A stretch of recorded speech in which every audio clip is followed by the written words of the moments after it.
Okay, so today is the part 3 of the rules section, or one of them. I'll do a lot of these different things where I break things into groups of videos. It's easier to find them and easier to refer to them for students and friends alike. So this one is in answer to several questions, but it's also something I was headed towards anyway, and that's the hieroglyphics, reading chord symbols. How do you know what to play? Why do you play what you play? When do you play this voicing or that voicing? There's no way to cover all of that in one video. So what I want to do is just stick to a couple of little principles that can help. And one of the things that seems crazy is, the available options. So comping or playing chords behind someone or in a song is different than hieroglyphics or chord symbol reading. So comping, you're reacting to what's happening around you, and you're also based on action. You're acting on what's happening, or you're reacting to what's happening. But with chord symbol reading, this is a particular thing that you have to do, and you have to do a lot of it in your practice. So you have to decide on your sound, decide on the things you want, and then you implement them. It's a perfect place for me to introduce this idea because this goes right along with the rules I set for myself. So for example, let's just say I see C7. So we'll go to the overhead here. So the chord is C7. So what is a C7? 1, 3, 5, 7. So that's what I could play. But it just doesn't sound that good. So here I am playing that with a bass player, and I've got some scale ideas with my right hand, but this just doesn't seem to be working for me. And that is the reason why I need a different voicing, for no other reason. So there's your answer in one small part. It sounds literally like the person answering the question doesn't care. So why do you play that there? Because I wanted to. Why did you play that there? Because I heard it.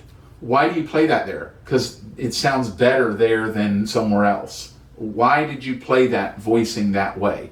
I liked it. Those are all really good answers, but they're profoundly ambiguous to a person who's trying to learn voicings. So let's get to the beginning of that before you have the answer that says I did it because I wanted to. Let's figure out how do you get what you actually want to do.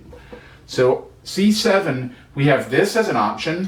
We could play the inversion of that. We could play C in the right hand. We want to do something with our right hand, and since we're new and we don't know what to do, we can play some of these chord tones, and we could even do an octave. So technically this is a voicing for C7, and it's irrelevant that someone else might have a quote-unquote better one or one that they like. But sometimes this might be exactly what's needed for a song. So we're not comping, we're figuring out voicings.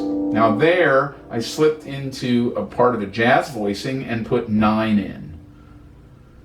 So why is it when somebody sees C7, they play this? Why do they play this? Why would they play this? Or this? Or this?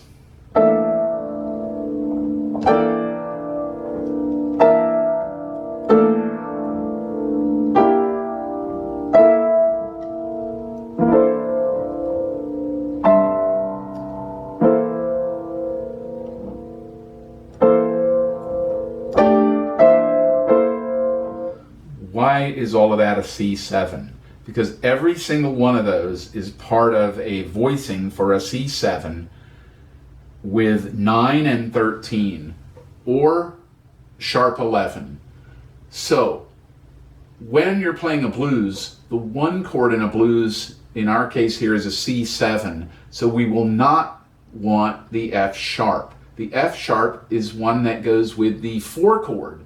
There's a rule for you. So we don't play the 4 chord note, the Lydian note, the F sharp, unless it's the 4 chord in the blues. What does that mean? Well, if we have an F7, which is 4 in our blues, the Lydian note in C is B natural.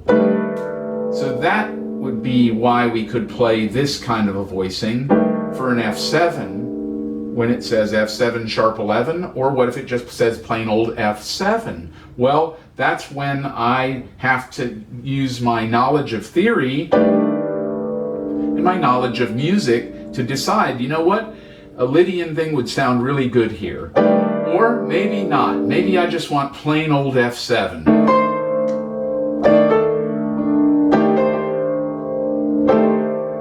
And I'm doubling lots of notes. Why is it okay to double sometimes? Why is it you shouldn't?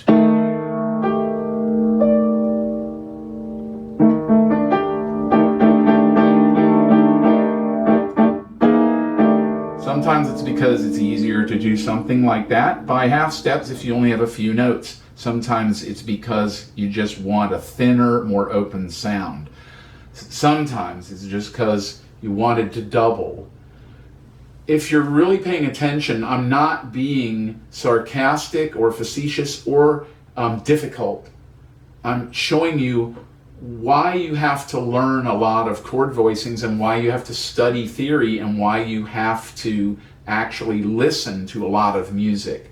So if you listen to a lot of rock and roll, then the jazz voicings are going to sound completely wrong or dissonant in most cases. Many of these notes are just not available, and they're going to get in the way. They're going to sound wrong. And so that's something that you have to remember. So if you're C7, you may not want the root, but you're going to be okay with just like something like this, or maybe just the 3rd and 7. Maybe once in a while we'll want a sus chord sound, but it'll tell you sus, so you can put the 4th note in, and then you have the sus.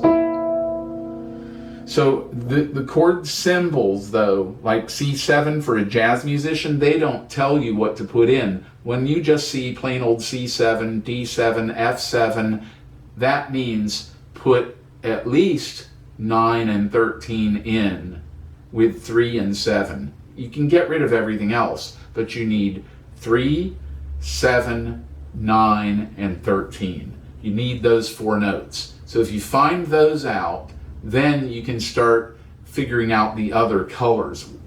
The same thing occurs when you're going to minor harmony. Now, for today, to keep things short, I want to put this introduction in, because I'm going to be referring to this from other videos I do that get even more specific with hieroglyphics and chord symbols. So again, I didn't want to be difficult or indifferent or like, you know, acting like I don't care or being cool. I'm really trying to share with you one of the things that got me to study and look for voicings, because it's personal. C7 can be played a million ways, and it can be played the same way by all of the great musicians at some point. At some point, they all have played the C7 you're going to play, and or whatever key you might find yourself in. So that's important to remember, that the listening is where you find your sound. Oh, I really like that chord. What is that? And what did it go to? Why do I like that sound? So then you find out what those notes are. What is the chord? What is the chord progression? Why does it sound good? Why does it appeal to you? Why do those notes work for you? So this is crucial, and listening is everything in terms of getting your voicing act together. As a general rule, let's go again here. With major 7, you can add 9, and you're going to be great. But 9 replaces the root. So if you're playing the root and 9, you got to get it in there, but you're also going to be in the way of your bass player. If you don't have a bass player, then you figure out how to get these things in to your voicing, playing the root. And that's what we have here with the C major 7, 1, 3, 5, 7, 9. So we're going to do this to start with. Okay, I want these notes. I'll play the root here in the 5th. So that means I don't need the G, and I'll put 6 in.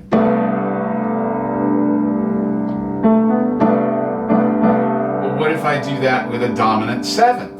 then I'm going to play flat 7, not natural 7.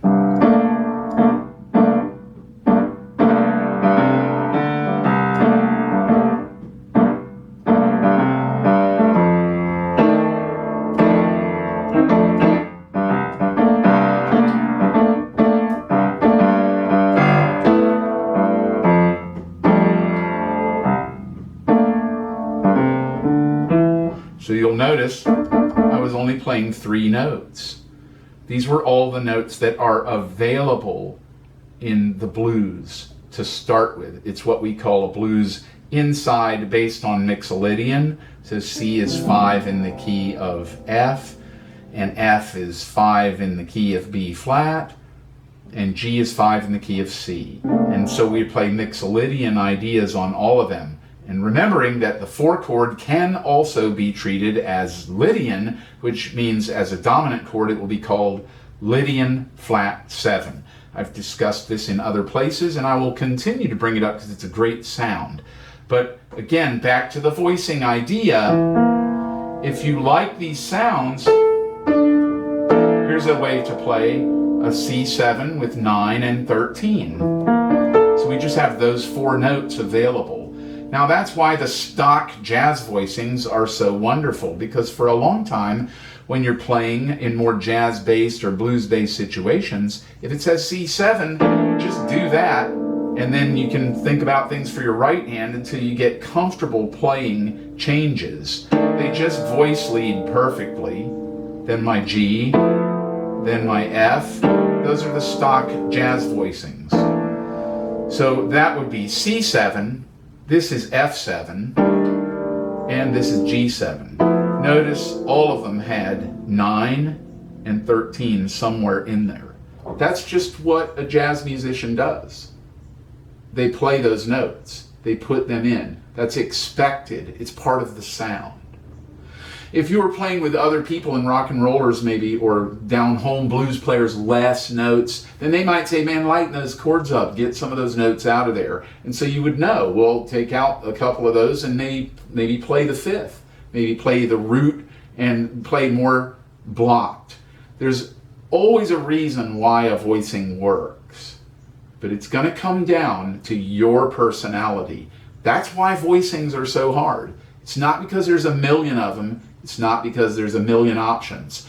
It's really because you haven't decided who you want to be when you're at the piano.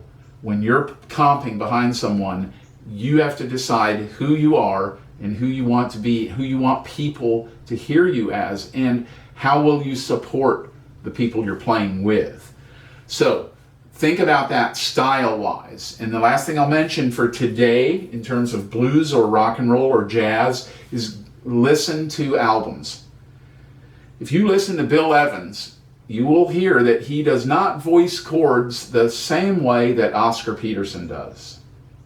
And if you listen to Herbie Hancock, you're going to hear all kinds of colors and voicings and some of the similar ones to those other guys, but there's a unique quality to his. He found the sounds he liked and made that part of his world or his heart to deliver. The same with Chick Corea, the same with Lyle Mays, the same with all jazz musicians, whether they're famous or not.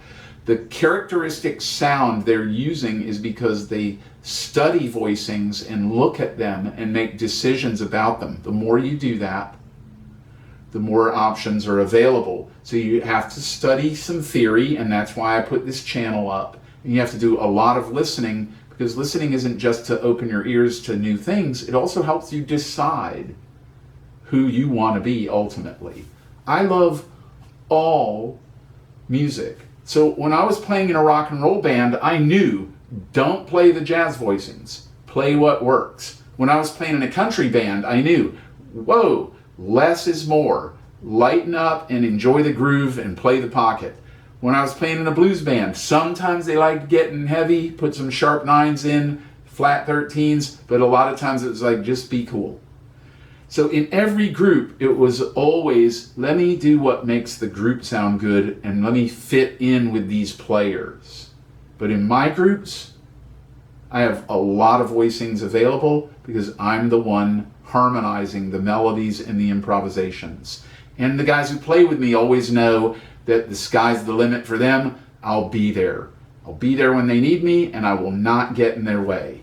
And I hope that this video has helped you, and I'll see you next time. We'll go again with some more blues.